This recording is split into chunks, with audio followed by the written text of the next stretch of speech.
धमाका होता है, धुएं का गुबार उठता है और फिर खबर आती है फाइटर जेट क्रैश। आपने कभी सोचा है कि जो पायलट आसमान में देश की रक्षा करते हैं वो बेचारे ट्रेनिंग पीरियड में ही फाइटर जेट के क्रैश होने के कारण शहीद हो जाते हैं। अभी 2025 में ही जुलाई महीने तक तीसरी बार ये जगुआर कंपनी का फाइटर जेट क्रैश हुआ। तो अब सवाल उठता है कि हर बार जगुआर कंपनी का फाइटर जेट क्यों क्रैश होता है। मतलब 8 मार्च 2015 से लेकर अगर 9 जुलाई 2025 तक अगर पिछले 10 सालों की बात करें तो अभी तक ऐसे कुल 12 जगुआर कंपनी के फाइटर जेट क्रैश हो चुके। मतलब ब्रिटेन और फ्रांस जैसे देशों ने लगभग 18 से 20 वर्ष पहले इस जगुआर कंपनी के जितने भी फाइटर जेट है उनको रिटायर कर दिए। मतलब अब वो बिल्कुल भी सर्विस में नहीं। और देखिए रिटायर करने का कारण ये भी था क्योंकि ये आउटडेटेड टेक्नोलॉजी के हो चुके। जी हाँ, ये 1970 की टेक्नोलॉजी पर आधारित थे और जो कहीं ना कहीं 5th जनरेशन जेट के मुकाबले बहुत कमजोर है, पर आज भी भारत इनको यूज कर रहा है। और यही नहीं, अब मैं आगे आपको जो बताने जा रहा हूँ उस पर आपको भरोसा नहीं होगा। हमारे भारत ने 2018 में 40 पुराने इसी जगुआर कंपनी के फाइटर जेट जो फ्रांस और ब्रिटेन में रिटायर हो चुके हैं वो सिर्फ इसलिए खरीद लिए क्योंकि भारत इनके स्पेयर पार्ट्स निकाला था अपने जो पुराने जेट्स है उनमें काम में लेना चाहता। मतलब सिर्फ पार्ट्स के लिए पुराने जगुआर कंपनी के जेट खरीदे। और ये ठीक वैसा ही है जैसे पुरानी कार रखने वाला इंसान कबाड़ी से उसके पार्ट्स ढूंढ रहा है। और ये भारत ही इकलौता देश है जो अभी तक इस पुराने जेट्स को थोड़ा मॉडिफाई कर करके वो रेडी मानकर उड़ा रहा है। तो अब आप ये पहला पॉइंट तो समझ रहे होंगे कि हमारे पायलट की जान हर फ्लाइट में रिस्क पर क्यों होती। अब सवाल आता है कि भारत क्यों अपने खुद के स्पेसक्राफ्ट या फिर फाइटर जेट अपनी कंपनियों से नहीं बनवा रहा है और हमारे देश का अपोजिशन कभी ये मुद्दा क्यों नहीं उठा। देखिए भारत की जो सरकारी विमान निर्माण company Hindustan aeronautics limited HAL इसके साथ 2021 में 48,000 करोड़ रुपए की डील भारत सरकार ने साइन की थी, जिस डील के अंदर 73 फाइटर जेट और 10 ट्रेनर वर्जन बनाकर हमारी वायुसेना को देने का कमिटमेंट था। और इस भारतीय कंपनी HAL द्वारा 2024 तक पहला जेट आना था, लेकिन अभी 2025 आधा बीत गया लेकिन अभी तक एक भी फाइटर जेट इस कंपनी ने नहीं दिया। और इसी बात से नाराज होकर हमारे एयरफोर्स के चीफ ने 2025 में HAL कंपनी को बोला था कि मैं आपके काम से खुश नहीं हूँ। तो अब आप सोच रहे होंगे कि HAL वही तो कंपनी है जिसके सपोर्ट के लिए राहुल गांधी जी ने राफेल घोटाला हुआ था, जिसे बयान दिए थे और कहा था कि HAL कंपनी को कॉन्ट्रैक्ट नहीं देकर अंबानी की रिलायंस डिफेंस कंपनी को ऑर्डर मोदी जी ने दे दिया है। देखिए हमारे देश में यही दिक्कत है, एक तो हमारे पास इंजन बनाने की टेक्नोलॉजी नहीं है और हमें सख्त फाइटर जेट और एयरक्राफ्ट की जरूरत है। तो ऐसे टाइम में हमारे देश का अपोजिशन ये मुद्दा नहीं उठा था कि मेक इन इंडिया में भारत खुद का इंजन या टेक्नोलॉजी पर कदम क्यों नहीं उठा रहा है, बल्कि अपोजिशन ये मुद्दे उठाता है कि मोदी सरकार का प्लान जो भी मेक इन इंडिया है वो फेल हो गया। क्योंकि हमारे देश का अपोजिशन देश के पहले अपने खुद के फायदे देखता है, क्योंकि वो जानता है कि जिस हिसाब से मेक इन इंडिया आगे बढ़ रहा है अगर वो सक्सेस हो गया तो किस मुंह से आगे जाकर वोट मांगेंगे। देखिए इंजन बनाने की टेक्नोलॉजी अभी भारत में नहीं है, भारत में नहीं अभी चाइना भी पूरी तरह इंजन बनाने की टेक्नोलॉजी डेवलप नहीं कर पाया।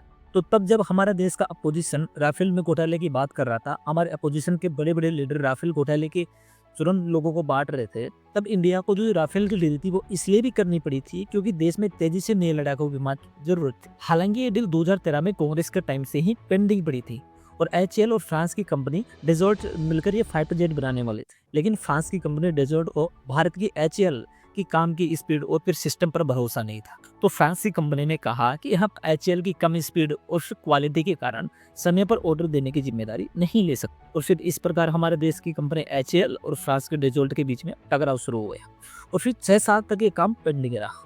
और फिर आती मोदी सरकार 2015 में। जैसे ही मोदी सरकार आती है उन्होंने डेजर्ट और हमारे देश की HAL कंपनी को कहा कि अपना झगड़ा छोड़ो और इसका कोई रास्ता निकालो। बस फिर क्या हो सकता था आपको भी पता, क्योंकि जब दोनों कंपनियों में 2012 से ही कांग्रेस के टाइम से ही झगड़ा चल रहा था तो दोनों लास्ट में अलग हो गई।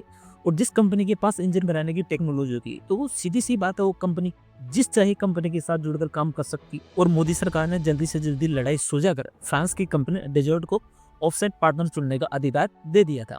तो डेजर्ट कंपनी ने फिर रिलायंस डिफेंस को अपना खुद का ऑफसेट पार्टनर चुना, न कि मोदी सरकार के कहने पर।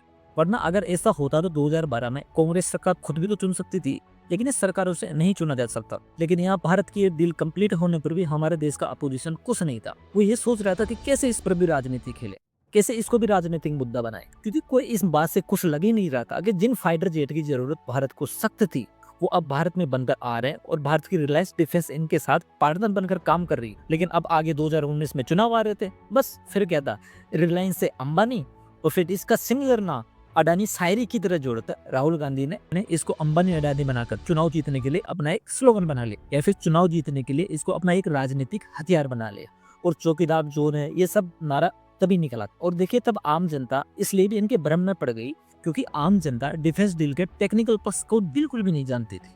और राहुल गांधी जी ने अपने चुनाव के लिए जो दाव चला था वो भी जनता को नहीं बता रहे थे कि 2012 से ही कांग्रेस के पैन से ही इस डील में हम क्यों देरी कर रहे थे, और एचएएल और डेजोल्ट जो फ्रांस की कंपनी है उसके बीच में क्या आपसी मतभेद थे, और ये भी नहीं बताया कि तब रफाल की कीमत में क्या क्या शामिल था, और जब मोदी ने डील करवाई तब एक्स्ट्रा क्या चीजें मिल रही। और देखिए अगर ये बता देते तो फिर राजनीति कैसे करते हैं। मतलब 2018 में सुप्रीम कोर्ट तक ने ये बोल दिया था कि राफेल डील में कोई भ्रष्टाचार नहीं। ये सारा प्रोसेस बिल्कुल पारदर्शी था, बिल्कुल क्रिस्टल क्लियर था, और जो राहुल गांधी जी ज्यादा कीमत में इसको खरीदने का दावा कर रहे थे वो भी गलत था। और सुप्रीम कोर्ट ने कहा था कि फाइटर जेट की कीमत जायज। और एक सीएजी की रिपोर्ट में तो ये भी कहा गया था कि जो मोदी सरकार ने डील की थी वो तक कांग्रेस टाइम की पुरानी डील से 2.86% सस्ती थी, और सस्ती होने के बावजूद भी उसमें एडवांस वेपन्स भी एक्स्ट्रा उसमें शामिल थे। तो अब आप समझ सकते हो कि हमारे देश में अभी भी सुरक्षा के नाम पर कैसे राजनीति खेली जा रही। तो अभी भी वक्त के रहते हमें समझना पड़ेगा कि अब वक्त राजनीति लड़ाइयों से ऊपर उठकर देश की असली जरूरतों को समझने का या फिर उनको ध्यान देने का है। क्योंकि आज हमारे पास राफेल है,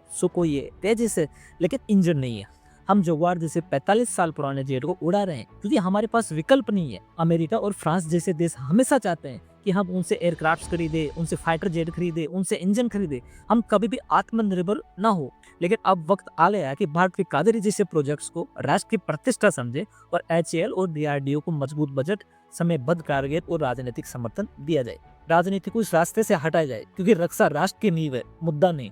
सिर्फ आत्मनिर्भर भारत ही कहना काफी नहीं है, अब दिखाना भी होगा कि हम आत्मनिर्भर है, वरना एक दिन हमें फिर कहना पड़ेगा कि हमारे पायलट मर गए लेकिन इंजन नहीं आया। तो अगर आपको वीडियो अच्छी लगी तो लाइक, अपने दोस्तों को शेयर और चैनल को सब्सक्राइब जरूर करें। श्री राधे।